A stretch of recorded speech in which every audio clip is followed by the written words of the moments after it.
Bonjour à tous.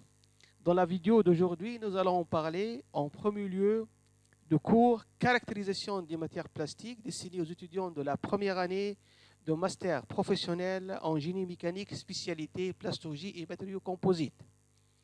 Puis, en deuxième lieu, je vais présenter le chapitre 1 de ce cours intitulé Introduction et généralité sur les matières plastiques. Tout d'abord, je me présente, je suis Slim Chouchen, enseignant à l'IZ de Sousse depuis 20 ans. Je remercie bien mon cher collègue Bassem Seddiq pour son aide et conseils précieux durant la préparation et la réalisation de ce support numérique. J'espère bien que ce support de cours soit à la hauteur de mes chers étudiants pour leur aider à bien connaître les ABC de caractérisation, les propriétés des matériaux plastiques et aussi pour bien aborder le choix de matériaux. Ce cours avec un autre cours intitulé Rhéologie des polymères et bien évidemment leurs travaux pratiques, c'est-à-dire 2 cours et 2 TP. Les 4 modules font partie d'une unité d'enseignement fondamentale intitulée Matériaux, programmée au premier semestre de la première année master. Vous voyez sur la diapo suivante le plan d'études de semestre 1 de la première année master. Je commence par les objectifs de ce cours. Le cours se divise principalement en 3 parties. En premier lieu, connaître les matériaux plastiques en termes de classification et abréviation. Les matériaux plastiques se divisent en 3 groupes, thermoplastique, thermodoucissable et caoutchouc. Aussi pour l'abréviation, par exemple, la bouteille d'eau en PET. PET signifie polyéthylène terephthalate. Le gobelet en PS, polystyrène. Les canalisations d'eau en PVC, polychlorure de vinyle.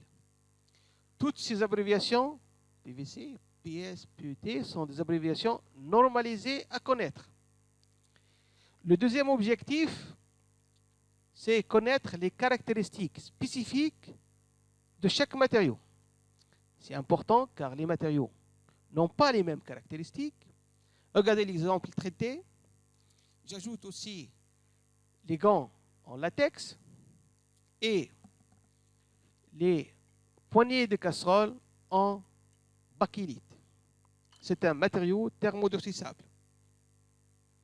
Tous ces matériaux n'ont pas les mêmes propriétés. Ceci nous amène à la deuxième partie de ce cours qui met l'accent sur la relation entre la structure et les propriétés des matériaux. À ce niveau-là, il faut poser une question. Pourquoi les matériaux ne possèdent pas les mêmes propriétés? Bien sûr, ça c'est lié surtout à la structure intérieure de chaque matériau. Chaque matériau a sa structure. Je peux citer l'exemple de la propriété transparence. Par exemple, une structure amorphe donne un matériau transparent, comme le PET. Un matériau semi-cristalline donne un matériau non transparent ou bien appelé translucide. Dans le même contexte, l'objectif, modifier une propriété. Oui, on peut modifier une propriété par l'ajout d'un adjuvant ou bien on peut faire des mélanges entre matériaux compatibles. Par exemple, le PVC avec ses propriétés initiales, c'est un matériau très rigide, difficile à injecter ou extruder. Par l'ajout d'un adjuvant appelé plastifiant, le matériau devient plus souple et facile à transformer.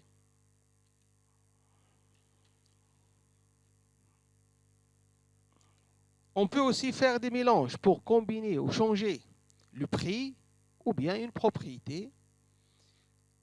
Donc ici, vous avez 2 exemples.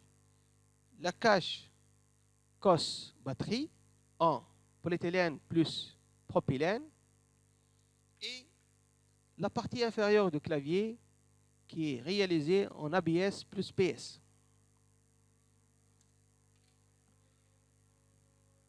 L'objectif de la troisième partie de ce cours, justifier le choix des matériaux pour certaines applications, voire choisir un matériau pour une application donnée. Et pour aller plus loin lors des projets et dans le cadre de la recherche appliquée, on peut travailler sur un objectif perspective de ce cours, consiste à chercher de nouveaux matériaux avec de nouvelles propriétés.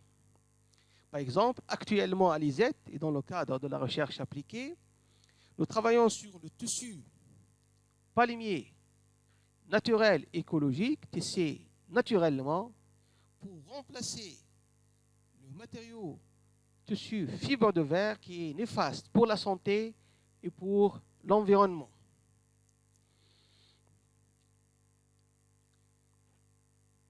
Le cours Caractérisation des matières plastiques comprend 7 chapitres. Le premier, Introduction et généralité sur les matériaux plastiques. Le deuxième, Nomenclature et classification. Le troisième chapitre est dédié à la structure des polymères, afin de mettre l'accent sur l'impact de la structure sur les propriétés thermiques et mécaniques. Le chapitre 4 est réservé aux additifs et adjuvants, substances mélangées physiquement aux polymères destinés à modifier ou améliorer le comportement rhéologique au cours de transformation ou bien modifier les propriétés de service de produits finis comme les propriétés physiques et la stabilité à l'environnement. Le chapitre 5, charge ajoutée et un polymère de base permet de modifier les propriétés mécaniques, électriques, thermiques, d'améliorer l'aspect de surface ou bien simplement réduire le prix de revient de matériaux. Le chapitre 6, les applications et propriétés des polymères. Ce chapitre est divisé en 3 parties. La première pour les thermoplastiques, la deuxième pour les thermodurcissables, la troisième pour les caoutchoucs.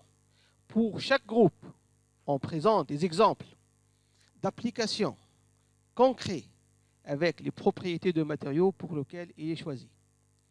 Enfin, chapitre 7, caractéristiques techniques de polymères. L'objectif de ce cours est de constituer une base de données, de propriétés, paramètres de mise en forme des polymères utilisables par les enseignants, les étudiants et les professionnels de domaine.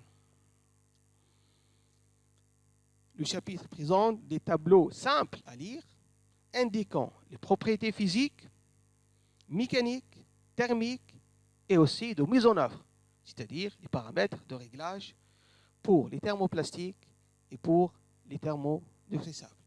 Quant au caoutchouc, on les classera selon leurs propriétés physiques, mécaniques et surtout la tenue au fluide et au vieillissement.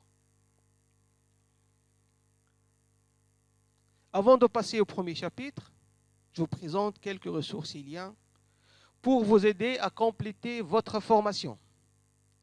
Premièrement, vous trouverez ici le lien du site internet Slim Chouchen, chouchenslim.wordpress.com.